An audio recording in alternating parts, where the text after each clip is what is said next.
So we are going to begin the session. The first session will be by Samir Siddiqui, IAS coach and motivational speaker. नहमदु व नुसल्ली अला रसूलिहिल करीम अम्मा बाद औज़ु बिल्लाहि मिनश शैतानिर रजीम बिस्मिल्लाहिर रहमानिर रहीम अल्लाहुम्मा rabbi इश्रह ली सदरी व यस्सिर ली अमरी वहलुल उक़दतम मिन लिसानी यफ़क़हू क़ौली।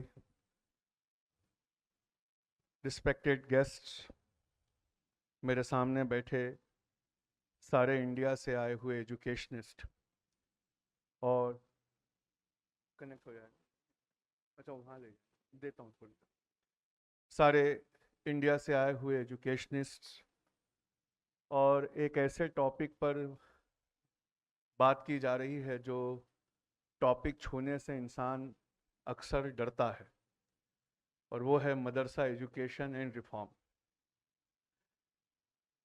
जिन्होंने मुझे इंट्रोड्यूस कराया उन्होंने ये कहा कि he is a well known IAS coach and a motivational speaker, लेकिन मेरा मूड आज कुछ और है। क्या पता मैं आपको अगले 10 मिनट थोड़ा डीमोटिवेट कर दूं, क्योंकि मैं एक फ्यूचरिस्ट हूं और आने वाले ज़माने के एतबार से एंटरप्रेन्योरशिप और आने वाले ज़माने के एतबार से पढ़ाई कैसी की जाती है ये बच्चों को पढ़ाता हूँ। इसके अलावा आईएएस कोच हूँ। तो मैं आपको एक चीज़ बताना चाहता हूँ जिसकी हवा भी हमें बिल्कुल नहीं है, हमें पता भी नहीं है कि क्या होने वाला है। मैं आपको अभी एक थोड़ी देर में अपने लैपटॉप से एक तस्वीर दिखाऊंगा जिसमें 1900 में न्यूयॉर्क की एक 5th स्ट्रीट 5वें रोड की वो फोटो है जिसमें सिर्फ घोड़ा गाड़ी दिख रही है and you can't see anything else. सिर्फ घोड़े गाड़ी दिख रही है और एक कार है। लेकिन 1913 में उसी स्ट्रीट पर सिर्फ 13 साल में सिर्फ कार दिख रही है और वहां पर एक भी घोड़ा गाड़ी नहीं है। सन 1900 में सिर्फ घोड़ा गाड़ी है, कारें नहीं है, और 1913 में सिर्फ कारें हैं और घोड़ा गाड़ी नहीं है। तो ऐसा इन 13 सालों में क्या हुआ कि अचानक सब कुछ एकदम से बदल गया। तो किसी ने इसका जवाब दिया कि यहां ट्रेंड है, बहुत पावरफुल ट्रेंड थे जो काम कर रहे थे। वो बहुत पावरफुल ट्रेंड्स ने 13 साल में दुनिया को बदल के रख दिया। मैं जब आपके सामने यहां पर खड़ा हूं तो मैं आपसे एक बात बताना चाहता हूं कि वो जितना भी पावरफुल ट्रेंड था, और वो क्या था मैं आखिरी में बताऊंगा, उससे कई गुना ज्यादा पावरफुल ट्रेंड्स इस वक्त काम कर रहे हैं, इस सेकंड काम कर रहे हैं। और जिस एजुकेशन का हम एनालिसिस यहां करते बैठे हैं, बाहर की दुनिया में उस एजुकेशन की अब कोई कीमत भी नहीं रह गई है। मिसाल के तौर पे हम में से हर एक इंसान ने बहुत सारी किताबें पढ़ी, उन किताबों में से कुछ यहां याद हुआ और हम एग्जाम के दिन गए और उल्टी कराए, और जिसने जितनी ज्यादा उल्टी की अपने आंसर शीट में उसको उतने ज्यादा नंबर मिल गए। लेकिन अब एक 3,500 रुपये का डिवाइस है, उसको एलेक्सा कहते हैं। आप उसको इंटरनेट से कनेक्ट करिए और दुनिया की किसी भी सवाल को पूछिए, एलेक्सा आपको 2 मिनट में 2 सेकंड में उसका जवाब देता है। यानी इंफॉर्मेशन बेस्ड एजुकेशन हम जिसे कहते हैं उसका इंतकाल हो चुका है। और इंफॉर्मेशन को प्रोसेस करने से जो नॉलेज मिलती है, लेकिन नॉलेज को प्रोसेस करने से जो विजडम मिलता है, उस एजुकेशन का सारी दुनिया में इनॉग्रेशन हो चुका है, जिसका थोड़ा भी क्लू हम में से किसी को नहीं है। मैं आपको एक बहुत इंपॉर्टेंट करंट अफेयर्स बताने वाला हूं जो आपकी सोच को एकदम बदल के रख देगा। एक डॉग को दिखाया गया आर्टिफिशियल इंटेलिजेंस के एक सॉफ्टवेयर को, और आर्टिफिशियल इंटेलिजेंस के सॉफ्टवेयर को बनाने वालों ने ऐसे बनाया कि दुनिया की कोई भी तस्वीर इसको दिखाओ तो ये एकदम पहचान जाता है कि ये किस देश से, किस प्रजाति से, किस इकोसिस्टम से, किस जंगल से ये तस्वीर आई। तो बनाने वालों को बड़ा घमंड था, तो उन्होंने उसे एक कुत्ते की फोटो दिखाई, लेकिन कुत्ता देखने में वुल्फ की तरह था। वो साइबेरियन हस्की एक नस्ल थी जिसको देखने पे ऐसा लगता था पहली नजर में कि यार ये तो भेड़िया है, ये तो वुल्फ है। तो एआई ने इंसानों की तरह गलती कर दी और पहचान कर उससे कहा कि ये कुत्ता नहीं है, ये वुल्फ है। तो जो लोगों ने बनाया था उन्हें बड़ा झटका लगा, उन्हें बड़ा अफसोस हुआ कि हमने तो एक परफेक्ट प्रोग्राम बनाया था, लेकिन इस प्रोग्राम ने ऐसी गलती कैसे कर दी। तो उन्होंने दोबारा जब प्रोग्राम को लिखा तो इस बात की तफ्तीश की कि गलती कहां से हुई इस सॉफ्टवेयर से। तो सॉफ्टवेयर ने बताया कि आपने फोटो पहचानने के लिए मुझे इंटरनेट का एक्सेस दिया है। मैंने दुनिया के तमाम इंटरनेट पे जितनी वुल्फ की फोटो थी, जितनी भेड़ियों की फोटो थी, सब फोटो को देखा। उसमें से 90% से ज्यादा फोटो में वुल्फ के पीछे बर्फ पड़ी हुई थी, और जो फोटो आपने मुझे दिखाई उसमें भी कुत्ते के पीछे बर्फ पड़ी हुई थी। उस बर्फ से, उस बैकग्राउंड से मैंने धोखा खाकर इस कुत्ते को वुल्फ करके शिनाख्त किया है। अब आप इस गलती को समझिए तो आपके होश उड़ जाएंगे कि एक सॉफ्टवेयर जो बनाया गया इसलिए कि वो हर चीज की परफेक्ट आइडेंटिफिकेशन कर दे, वो तस्वीर नहीं देख रहा है, वो तस्वीर के पीछे का बैकग्राउंड देख रहा है। अमेरिका में एक स्टेट है, उसे कहते हैं विस्कॉन्सिन। वहां एक बहुत जबरदस्त केस हुआ है, उसके अमेरिका के सुप्रीम कोर्ट में अब उसकी सुनवाई हो रही है। वो केस इंसानियत को हिलाने वाला केस है। उस केस में एक सॉफ्टवेयर यूज किया जाता है अमेरिका की जेलों में, उसे कहते हैं कंपास। उसका फुल फॉर्म है कॉम्प्लेक्स प्रिजनर असेसमेंट सिस्टम। अब आपको सुनना है कंपास क्या करता है। वो अमेरिका की हर जेलों में कई हजार कैमरों के जरिए कैदियों पर नजर रखता है और जजेस को यह बताता है कि इनमें से कौन कौन सुधर चुका है जिन्हें हम अभी रिहा कर सकते हैं। आप सोचिए, जज कैमरों की मदद ले रहे हैं और आर्टिफिशियल इंटेलिजेंस और एल्गोरिदम जजेस को यह बात बता रहे हैं कि किसे रिहा करना चाहिए और किसे नहीं।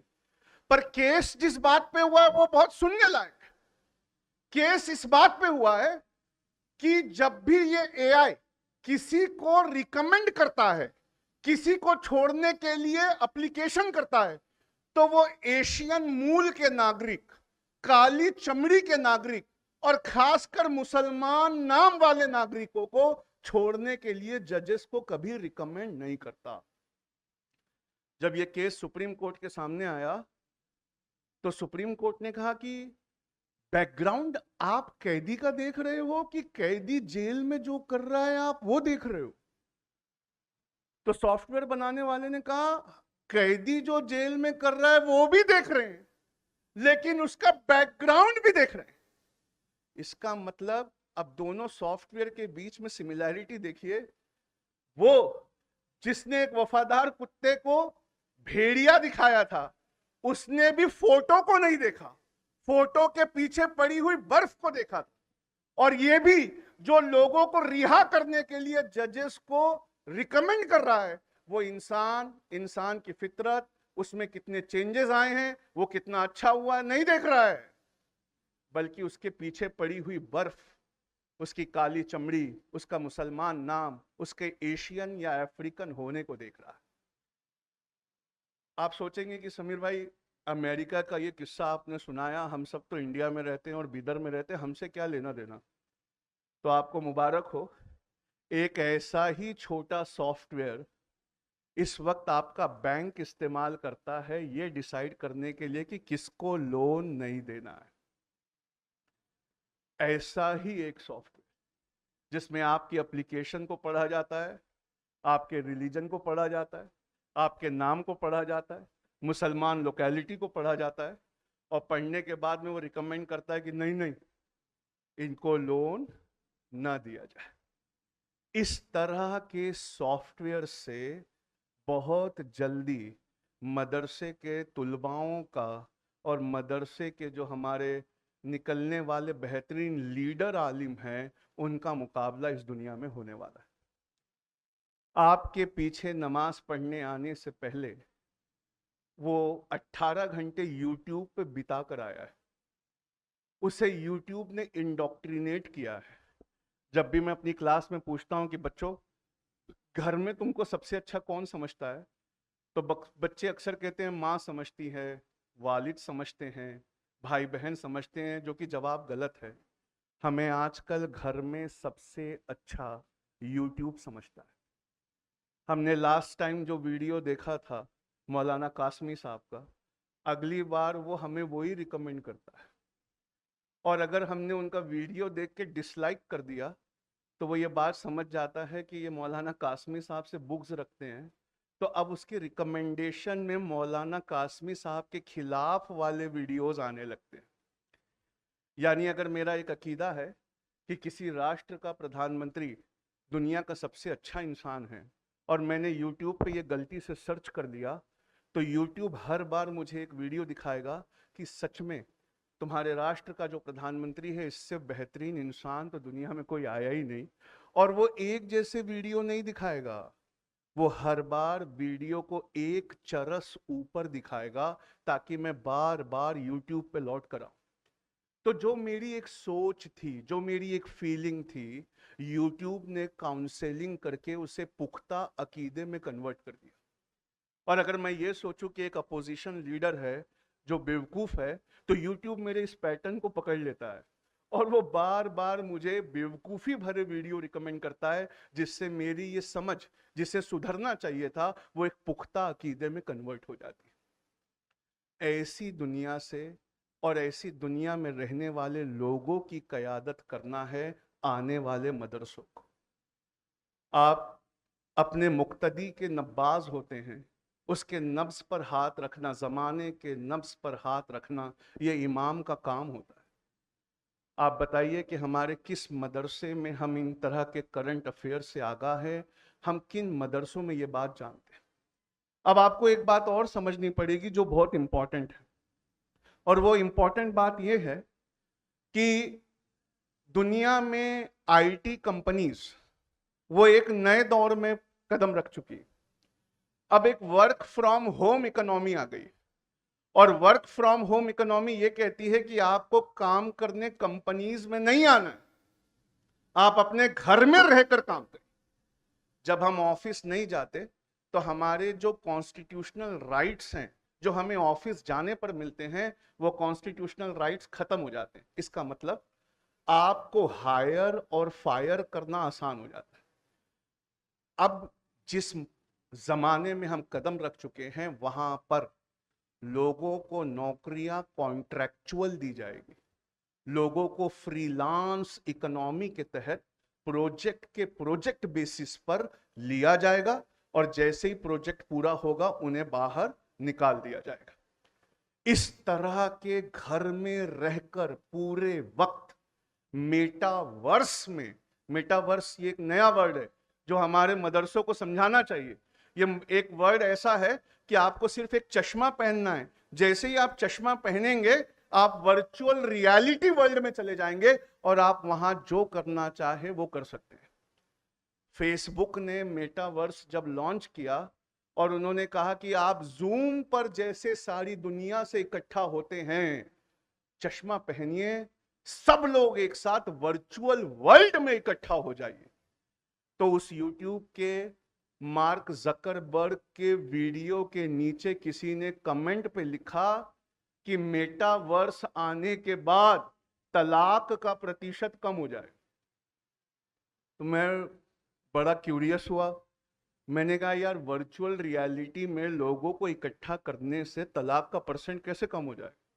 तो वो लॉजिक दे रहा है, कह रहा है कि जब मिजाज नहीं मिलते तब तलाक होती है, तो क्यों ना शादी से 6 महीना पहले हम चश्मा पहनकर उस वर्चुअल रियलिटी वाले वर्ल्ड में जिस लड़की से हमारी शादी होने वाली है उसके साथ रहें और उसके मिजाज को जानें, और जब नहीं पटे तो हमारा कुछ बिगड़ा नहीं, हम निकल कर आए, चश्मा उतारे और अपने घर वालों को कह दे कि नहीं, ये मेरे मिजाज के लायक नहीं है, इससे मेरा शादी और निबाह नहीं होगा। इस तरह की सोच और इस तरह के डेंजरस जमाने की कयादत और इमामत आने वाले मदरसे के बच्चों को करना है। आप बताइए कि इस तरह के ज़माने की, जिससे हमें सच में फ़र्क पड़ता है, हमने क्या तैयारी की है, हम क्या पढ़ा रहे हैं। आपको पता है टेस्ला एक कंपनी है जो कार बनाती है ऑटो चालक, यानी स्वचालित। आपको करना यह है, हैदराबाद से बीदर का मैप डालकर एक तकिया लेकर पीछे सो जाना है, गाड़ी आपको खुद ब खुद बीदर पहुंचा देगी। लेकिन टेस्ला के वेबसाइट पे जाइए तो वो कहते हैं हमें डिग्री से कोई लेना देना नहीं, आप डिग्री कहां से लाते हैं हमें इससे कोई मतलब नहीं, आपने किस यूनिवर्सिटी से टॉप किया है हमें इससे भी कोई मतलब नहीं, आप सिर्फ हमारे वेबसाइट पर एक टेस्ट है, इस टेस्ट को सॉल्व कर दीजिए, हम आपको अभी दुनिया की सबसे अच्छी नौकरी देने को तैयार है। अब आप उस टेस्ट में जो सवाल है वो सुनिए, और 15 ऐसी कंपनियां हैं जो डिग्रीज को एक्सेप्ट नहीं कर रही। उसमें गूगल है, उसमें एप्पल है, उसमें टेस्ला है, उसमें अमेजन है। डिग्री की कीमत खत्म हो, और सवाल बस उनके एप्टीट्यूड टेस्ट को आप सॉल्व करिए और वो आपको नौकरी देने को तैयार है। लेकिन टेस्ट ऐसा वैसा नहीं है, वो इंजीनियर तो कभी सॉल्व नहीं कर सकते। वो लिख रहे हैं कि इंडिया में हमको ऑटोमेटिक चलने वाली टेस्ला का मॉडल लॉन्च करना है। इंडियन सड़कों पर हमेशा ऐसा होता है कि अचानक कार के सामने दो बच्चे खेलते हुए आ जाते हैं। जब इंसान वो कार चला रहा होता है तो वो ऑन द स्पॉट डिसीजन ले सकता है, लेकिन आप ये बताइए हम सॉफ्टवेयर से क्या कहें। कहा सॉफ्टवेयर से क्या कहें, मतलब कहा जब दो बच्चे अचानक किसी सेल्फ ड्राइविंग कार के सामने कूदे तो अल्गोरिदम जो उस कार को चला रहा है वो क्या करे, वो ब्रेक मारे बिना उन दोनों बच्चों को उड़ा दे, या बच्चों को बचाने के लिए रेलिंग से टकरा जाए जिसमें पीछे सो रहे मालिक की जान को खतरा। कहा आज तक ये कैसे होता था, कहा इंसान ऑन द स्पॉट डिसीजन लेता था।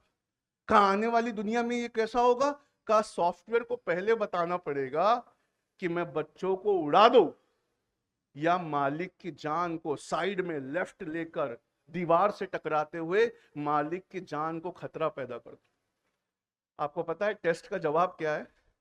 टेस्ला के दो मॉडल लॉन्च हुए, एक को कहते हैं टेस्ला इगोइस्ट, उसके सॉफ्टवेयर में ये लिखा है कि बच्चे सामने आ जाए तो उड़ा देना, और एक है टेस्ला अल्ट्रुइस्ट, उसमें यह लिखा है कि बच्चे अगर अचानक सामने आ जाए तो बच्चों को बचाने की हर मुमकिन कोशिश करना, भले ही पीछे की सीट पे सो रहे मालिक की जान को खतरा क्यों ना हो जाए।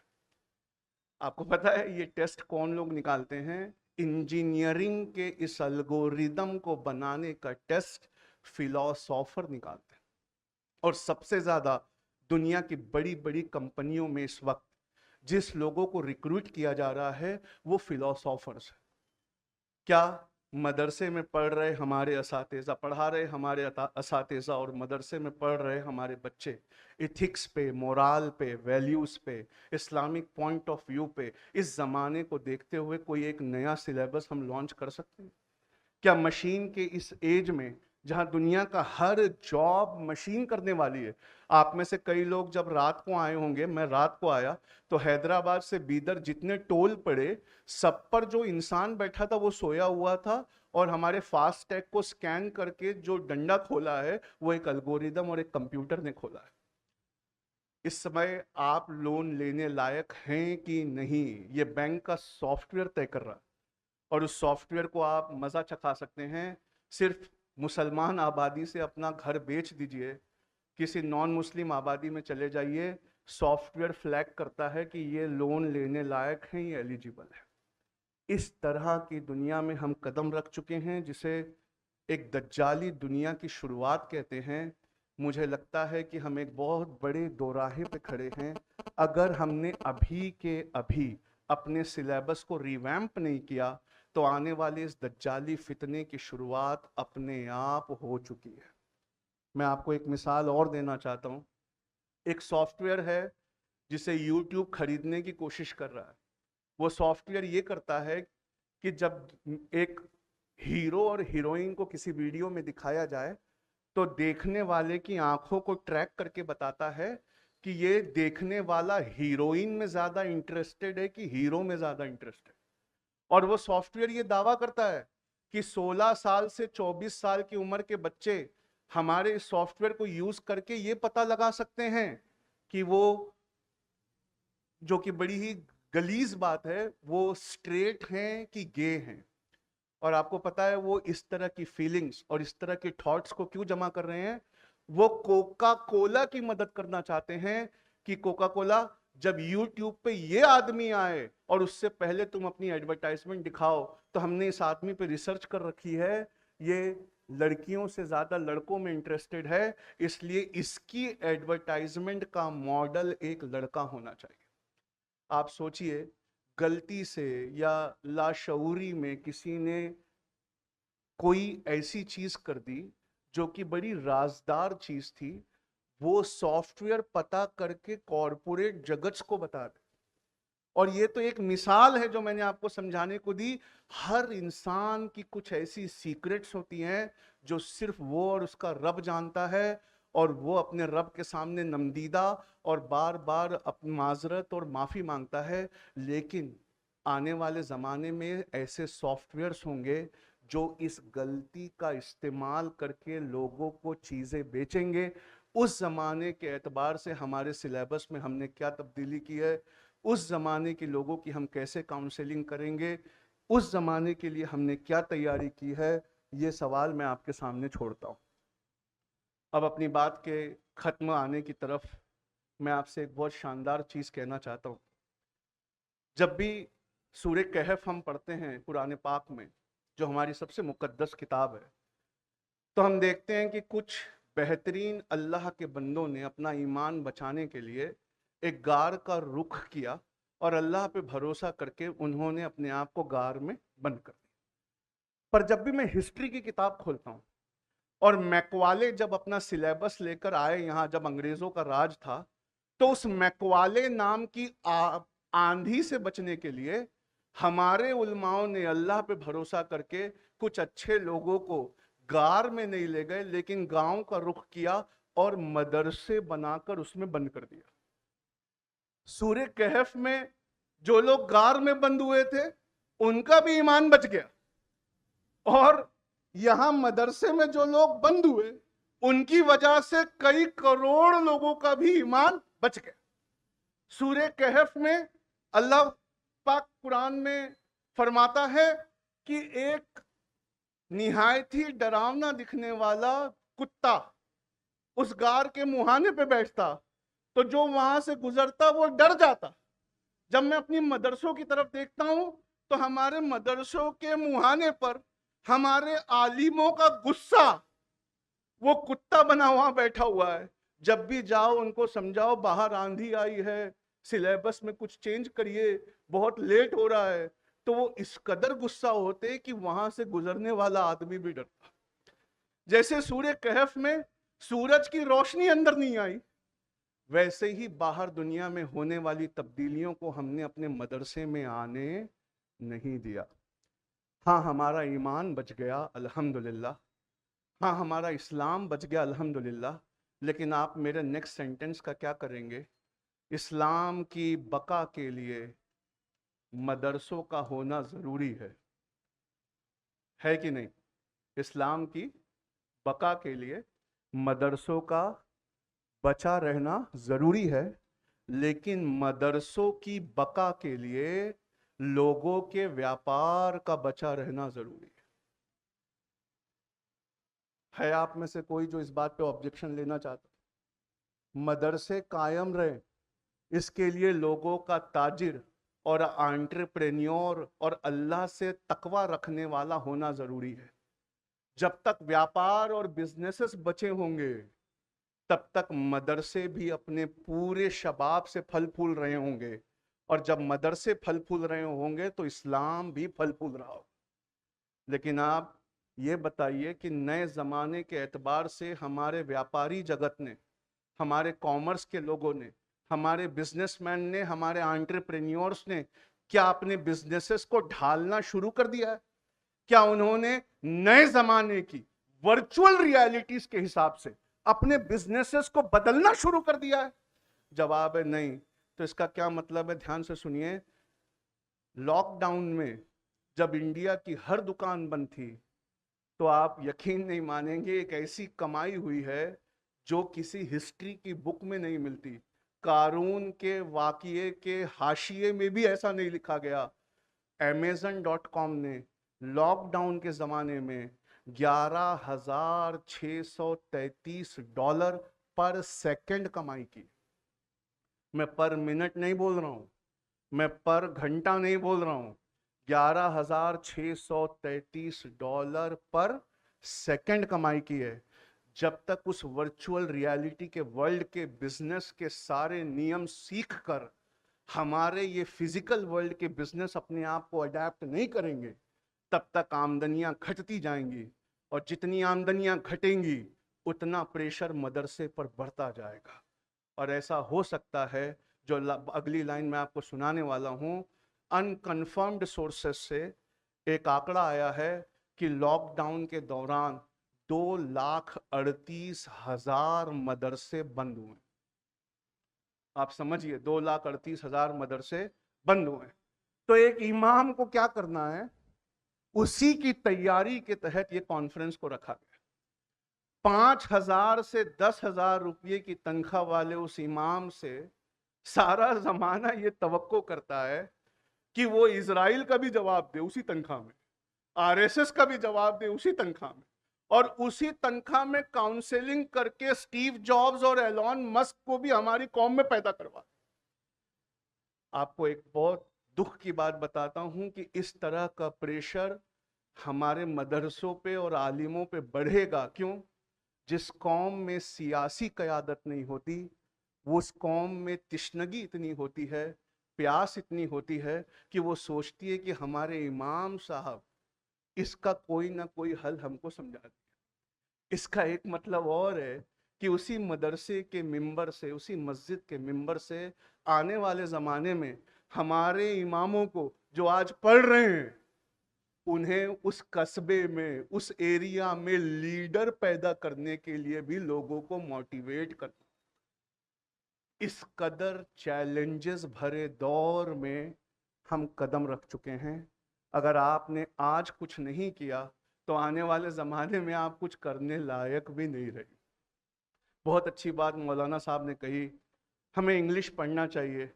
जो इंसान इंग्लिश नहीं पढ़ता, उसे लोग इंसान ही नहीं समझते।